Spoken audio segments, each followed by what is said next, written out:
Gente, essa história começou quando eu estava investigando sobre investimentos e me deparei com algo que me deixou completamente chocada. Vocês conhecem o Marcelo Fortunato, né? Aquele empresário que aparece em todas as revistas como o homem mais rico do Brasil, dono do 47 empresas, com patrimônio estimado em 120 bilhões de reais, sempre dando palestras sobre empreendedorismo e sucesso financeiro. Pois bem, descobri que durante 15 anos, ele aplicou a maior pirâmide financeira da história mundial, roubando mais de 50 bilhões de reais de 8 milhões de brasileiros. E quando tudo desabou no mês passado, o estrago foi tão grande que causou uma crise econômica nacional. Então, deixa o like, pega o café e vamos entender como o rei dos negócios construiu seu império em cima da maior mentira empresarial de todos os tempos.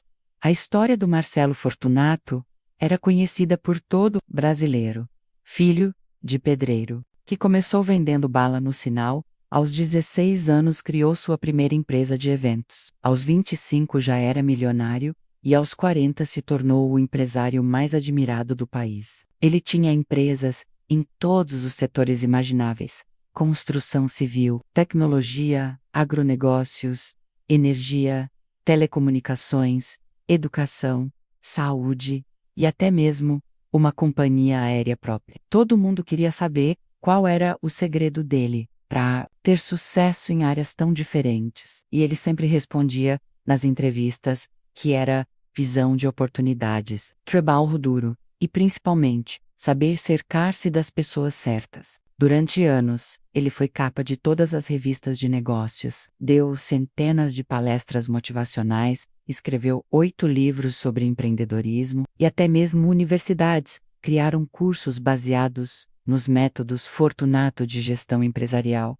Mas tudo começou a ficar estranho quando um ex-funcionário dele, o contador Carlos Números, me procurou há 2 meses dizendo que tinha informações que iam explodir o Brasil. Ele havia trabalhado na holding principal do Marcelo por 3 anos e me disse algo que inicialmente achei impossível. As 47 empresas do Marcelo são todas de fachada. Elas existem apenas no papel. O dinheiro que sustenta todo o império dele vem de uma pirâmide financeira gigantesca que envolve 8 milhões de brasileiros. Quando ouvi isso, minha primeira reação foi desacreditar, porque estamos falando do homem mais rico do Brasil, que aparece na TV toda semana, que tem empresas listadas na Bolsa de Valores, mas o Carlos me mostrou documentos que mudaram tudo. Segundo os documentos que o Carlos me entregou, todas as empresas do Marcelo eram apenas casca, sem operação real. A construtora que supostamente edificava prédios em 12 estados nunca construiu. Nada menos, ela apenas comprava projetos já prontos de outras construtoras e fingia ser a dona. A empresa de tecnologia que supostamente desenvolvia softwares para o governo nunca criou um programa sequer. Ela terceirizava tudo e apenas intermediava contratos. A companhia agropecuária, que supostamente tinha fazendas em 8 estados, nunca plantou um grão. Ela alugava terras por alguns dias apenas para gravar vídeos institucionais. E assim por diante, com todas as 47 empresas sendo apenas fachadas, elaboradas para criar a ilusão de um império empresarial sólido, que realmente sustentava toda essa farsa.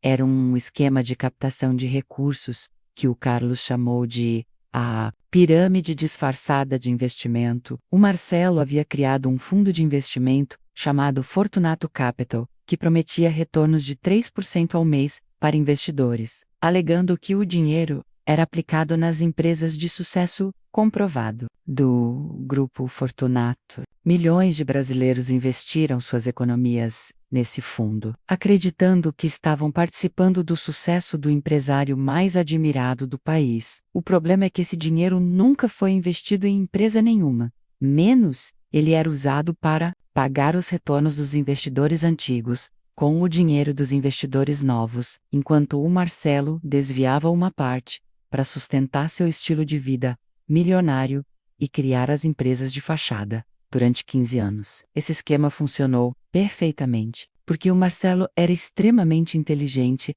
na forma como operava. Ele nunca prometia retornos absurdos como outras pirâmides, sempre falava em investimentos conservadores, com rentabilidade consistente. Ele usava sua reputação empresarial para atrair investidores de alta renda, que por sua vez recomendavam o fundo para amigos e familiares. Ele fazia questão de pagar religiosamente os retornos prometidos nos primeiros anos, criando uma base sólida de investidores satisfeitos que serviam como propaganda boca a boca. E principalmente, ele reinvestia parte do dinheiro arrecadado em marketing pessoal, aparições na mídia e na criação das empresas de fachada que sustentavam sua imagem de superempresário. Carlos me explicou que presenciou reuniões onde o Marcelo calculava friamente quantos novos investidores precisava captar por mês para manter o esquema funcionando. Ele tinha uma equipe de matemáticos que criava projeções complexas sobre o crescimento necessário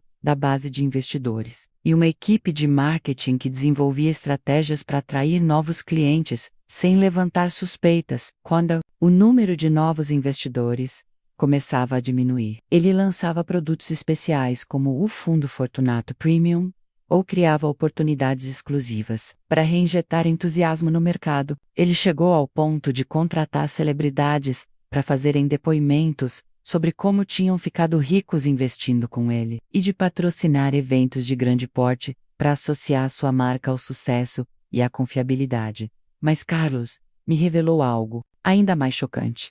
O Marcelo sabia desde o início que aquilo era uma pirâmide insustentável. Ele tinha um plano detalhado de saída que incluía transferir toda a fortuna roubada para paraísos fiscais e desaparecer quando o esquema começasse a desabar. Durante os últimos 5 anos, ele vinha sistematicamente movendo dinheiro para contas offshore, comprando propriedades em países sem extradição e criando identidades falsas para toda a família. O Carlos me mostrou e-mails onde o Marcelo discutia com assessores sobre quanto tempo ainda temos e qual é o momento ideal para executar o plano de fuga. O que acabou precipitando o colapso foi a crise econômica global do ano passado, que fez muitos investidores quererem resgatar seus recursos do Fundo Fortunato. Quando milhares de pessoas começaram a pedir seus dinheiro de volta ao mesmo tempo, o Marcelo percebeu que não conseguiria honrar os resgates porque o dinheiro não estava aplicado em lugar nenhum, estava sendo usado para pagar outros investidores. E para manter seu estilo de vida, então ele tentou ganhar tempo, criando burocracias absurdas para os resgates, alegando questões técnicas temporárias e prometendo que, no máximo 60 dias, tudo estaria normalizado. Mas, conforme o prazo foi passando e as pessoas não recebiam o dinheiro, começaram as primeiras suspeitas. A primeira denúncia formal veio de um grupo de 200 investidores que se organizaram e contrataram um advogado para questionar juridicamente os atrasos nos resgates. Quando esse advogado começou a investigar as empresas do Grupo Fortunato, descobriu que a maioria delas tinha endereços falsos, funcionários fantasmas e movimentação financeira incompatível com o porte alegado. Ele entrou na justiça pedindo auditoria completa do fundo, e foi aí que a casa de cartas começou a desmoronar. A Comissão de Valores Mobiliários abriu investigação oficial, a Receita Federal começou a analisar as empresas do grupo, e a Polícia Federal iniciou a apuração sobre possível crime financeiro, quando percebeu que não conseguiria mais esconder a farsa. O Marcelo tentou executar seu plano de fuga, mas já era tarde demais. A Polícia Federal havia sido alertada pelo Carlos, que se tornou colaborador da Justiça, sobre a possibilidade de fuga, e estava monitorando todos os movimentos do empresário. No dia 15 do mês passado, quando ele tentou embarcar em seu jatinho particular para a Suíça levando 2 bilhões de reais em diamantes, foi preso no aeroporto de Congonhas. Na bagagem dele foram encontrados múltiplos passaportes com identidades falsas, documentos de propriedades em 12 países, e até mesmo uma cirurgia plástica já agendada em uma clínica na Argentina para mudar completamente sua aparência. A prisão do Marcelo causou pânico entre os 8 milhões de investidores do Fundo Fortunato. Em questão de horas, milhares de pessoas se aglomeraram na frente dos escritórios da empresa, exigindo explicações e, principalmente, querendo seus dinheiro de volta. Foi aí que veio a notícia devastadora. A Polícia Federal revelou que o fundo tinha apenas 800 milhões de reais em caixa, mas devia mais de 50 bilhões de reais para os investidores. Ou seja, mais de 98% do dinheiro havia simplesmente desaparecido. A mídia nacional explodiu com a notícia de que o maior empresário do Brasil era, na verdade, o maior golpista da história e que milhões de pessoas haviam perdido suas economias na maior pirâmide financeira já descoberta.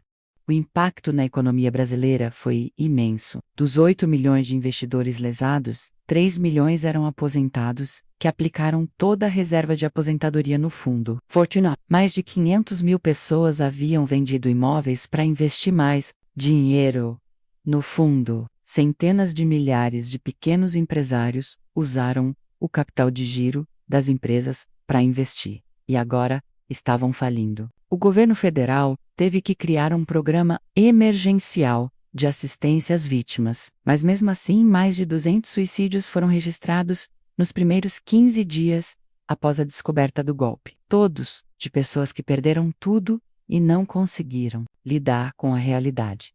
Durante o interrogatório na Polícia Federal, o Marcelo confessou todos os crimes e revelou detalhes ainda mais chocantes sobre como operava. Ele admitiu que nunca teve interesse em ser empresário de verdade e que desde o início seu único objetivo era ficar rico da forma mais rápida possível, não importando quantas pessoas fossem prejudicadas. Ele revelou que estudou dezenas de casos de pirâmides famosas no mundo para criar um esquema mais sofisticado e duradouro que conseguisse enganar até mesmo investidores experientes. Ele confessou que sentia prazer em enganar pessoas inteligentes e bem-sucedidas, porque isso provava sua superioridade intelectual sobre elas. O mais revoltante foi quando ele demonstrou total falta de remorso pelas vítimas. Quando o delegado perguntou se ele sentia culpa pelos suicídios e famílias destruídas, ele respondeu friamente: essas pessoas escolheram investir. Ninguém obrigou elas, se não foram inteligentes o suficiente para perceber que era arriscado demais. O problema é delas, não meu. Eu apenas ofereci uma oportunidade e elas aceitaram. Ele ainda teve a audácia de dizer que se sentia orgulhoso por ter criado a pirâmide mais sofisticada e lucrativa da história, e que se pudesse, voltaria atrás. Faria tudo igual, mas com um plano de fuga melhor. A investigação também revelou que várias autoridades e formadores de opinião receberam propina para promover o Marcelo e seu fundo de investimento. Pelo menos 15 jornalistas famosos, 8 economistas renomados, 12 políticos influentes e até mesmo 3 apresentadores de TV receberam milhões de reais para falar bem do empresário em entrevistas, matérias e programas. Alguns deles alegaram que não sabiam que era propina, pensando que eram consultorias legítimas. Mas a investigação mostrou que vários sabiam exatamente o que estavam fazendo e participaram conscientemente da farsa. O julgamento do Marcelo começou na semana passada e está sendo transmitido ao vivo para todo o país. Ele foi condenado a 247 anos de prisão pelos crimes de estelionato qualificado, formação de quadrilha, lavagem de dinheiro, sonegação fiscal e crimes contra a economia popular. O juiz disse na sentença que raramente a justiça brasileira se deparou com um criminoso tão frio, calculista e destrutivo quanto o réu, que deliberadamente destruiu a vida de milhões de famílias brasileiras em nome da própria ganância. Toda a fortuna dele foi bloqueada e será usada para ressarcir as vítimas. Mas mesmo assim a maioria dos investidores vai recuperar menos de 10% do que perdeu hoje. 2 meses depois da descoberta do golpe, o Brasil ainda está lidando com as consequências. Milhares de famílias perderam suas casas, centenas de milhares de pessoas tiveram que adiar a aposentadoria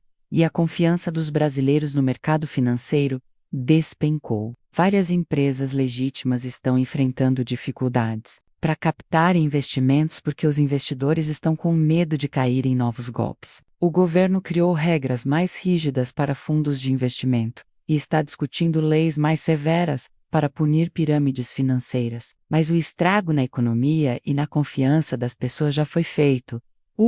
Carlos, o contador que expôs tudo, entrou no programa de proteção à testemunha porque está recebendo ameaças de pessoas ligadas ao Marcelo, que perderam dinheiro no esquema. Ele me disse que não se arrepende de ter denunciado, mesmo sabendo que isso mudou sua vida para sempre, porque não conseguia mais dormir sabendo que milhões de pessoas estavam sendo enganadas. Ele virou um símbolo de coragem para mostrar que é possível fazer a coisa certa, mesmo quando custa caro pessoalmente. A história do Marcelo Fortunato se tornou um marco na discussão sobre pirâmides financeiras e ganância empresarial no Brasil.